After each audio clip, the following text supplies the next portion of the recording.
This is a video of Kelly Khumalo that went viral and caused controversy across social media platforms. Was it because of the dress code or was it because of the performance? Let's just see why this happened.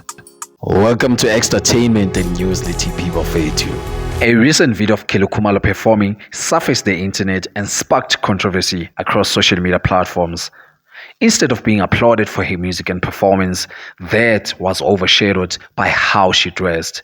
Too revealing for her age, social commentators went to an extent of saying that she dressed like a cheap single woman looking to score a boyfriend. As if that was harsh enough, some went to an extent of calling her a murderer and bringing the whole Senzo Meyiwa saga into this.